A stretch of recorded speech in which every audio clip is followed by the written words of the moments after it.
Hello everyone and welcome back to The Lion's Den. I'm your host Matt as always, and honestly I'm having a bit of a nightmare this week. It's hot, I have a fan going on in my room pretty much constantly. Trying to cool my room down is honestly a battle for the ages because you have to balance kind of keeping windows and doors open with the prospect of having bugs and flies come into the room, which I had the other day. I was honestly just sat watching some TV and a wasp decided to fly straight through my wide open window. And we have netting over our windows for sort of privacy reasons because obviously we're living in the state. And that meant that it kind of couldn't figure its way back out the window, so it climbed over to the opposite side, so it's now sandwiched between the window itself and the netting. And it's crawling around the little vent window I've got. So in England we have a sort of dual setup with the way our windows. We have a portrait style one that swings open, and then we have a smaller landscape style one up the top. So it was trying to figure its way around that, and it did manage to crawl its way out, so I'll give it that. But I honestly have a pathological fear of wasps. I suppose I could go into the story of that. I believe it was when I was quite young. I'd hazard a guess, maybe like 8 to 10 years old, and me, my mum, my sister, it was I think the summer holidays, or maybe even Easter holidays, and we decided to go for a bike ride, which is all good and fun. Really love those, they were really nice. We'd go drive out somewhere with all the bikes attached to the car. That's also a nightmare half the time because we never had a proper way to attach the bikes to the car, but we managed it. We'd do all of that, go to some nice place for a cycle, like around a lake or maybe around a little sort of nature reserve thing. And I remember this distinctly. We were sort of gunning it back towards the entrance to just, finish the day. We go down this sort of little gravelly path. There's a small dip, and I'm young and having fun, so I cycle really fast.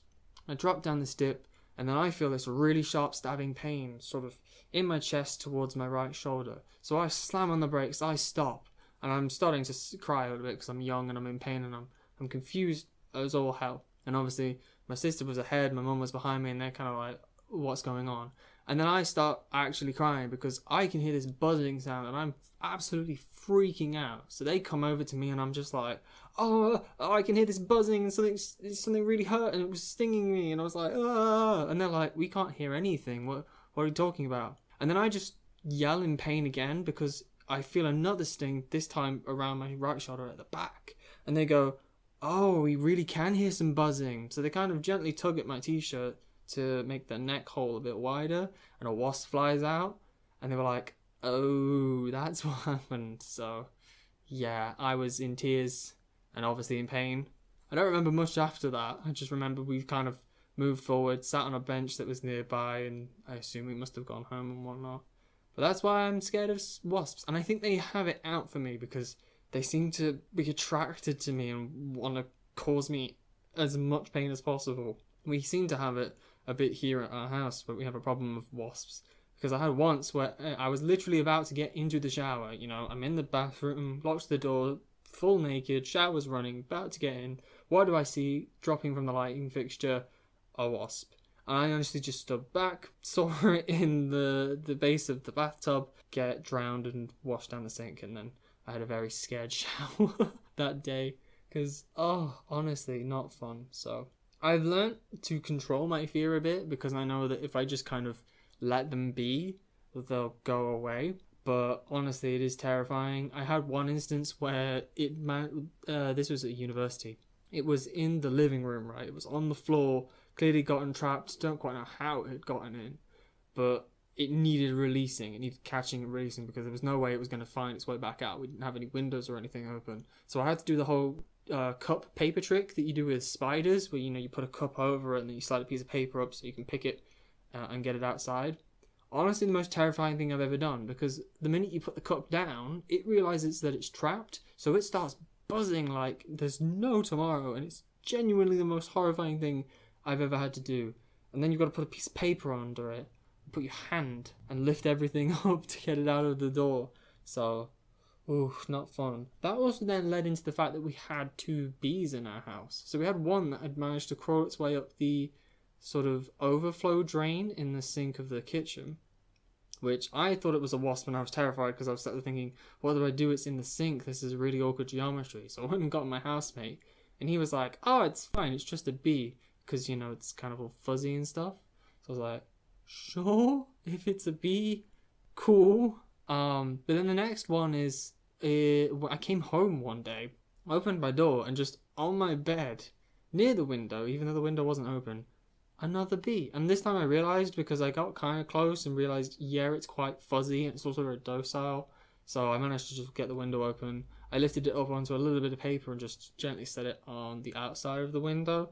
And I think it woke up and flew off. It was completely chill, completely fine. So that's been my experience with wasps and stuff. And this is why I'm also then terrified to leave my window open in summer because they just come for me. And I think the worst thing would be, you know, if you leave your window open overnight and you wake up to the sound of buzzing, that would, I think, make me never want to sleep or have the windows open again. I'd rather melt and die, to be honest. So, okay. The interesting thing about this week is I decided to buy a gaming PC and I'm currently in buyer's remorse mode because I didn't look at the specifications of how big the thing is, and it is humongous. According to some friends, it's a full tower, which I had absolutely no idea because on the website it just lists it in centimeters for height, width, depth. And I clearly didn't look at that very well. Also, the other thing is I didn't realize it doesn't have Wi-Fi or Bluetooth. Another thing I completely forgot to look at.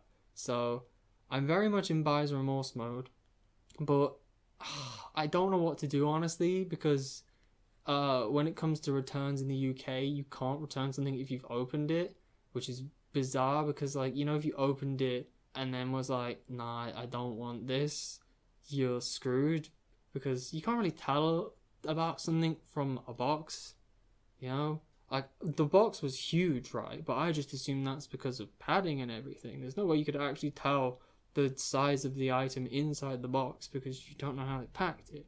Obviously, the dimensions were on the website, so I should have looked at that.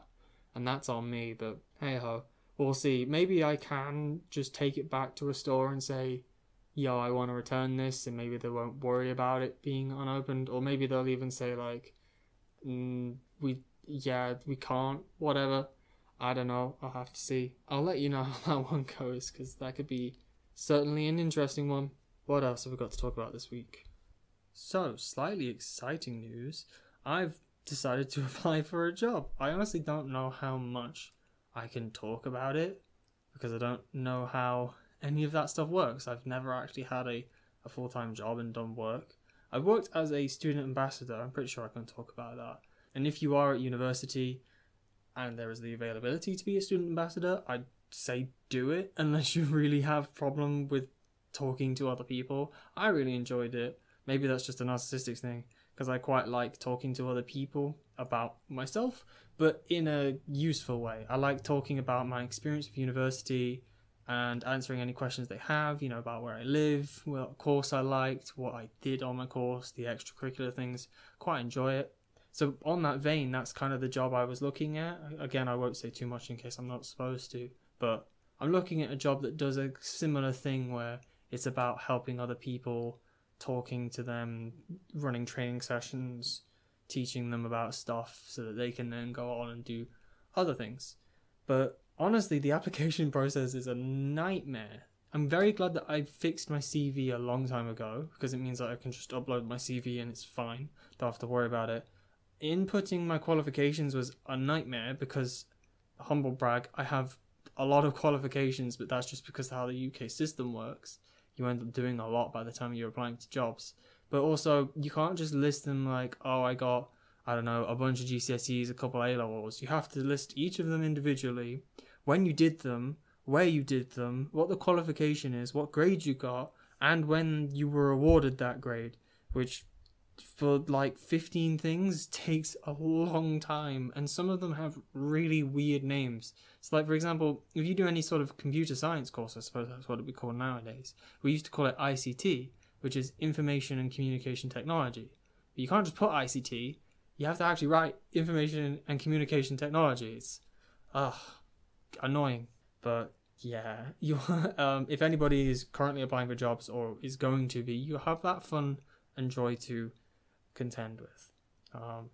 But yeah, I literally talked for about 5 minutes, 6 minutes about wasps and bees. So have fun with that one. I hope you have enjoyed, and I will see you all next week. Bye.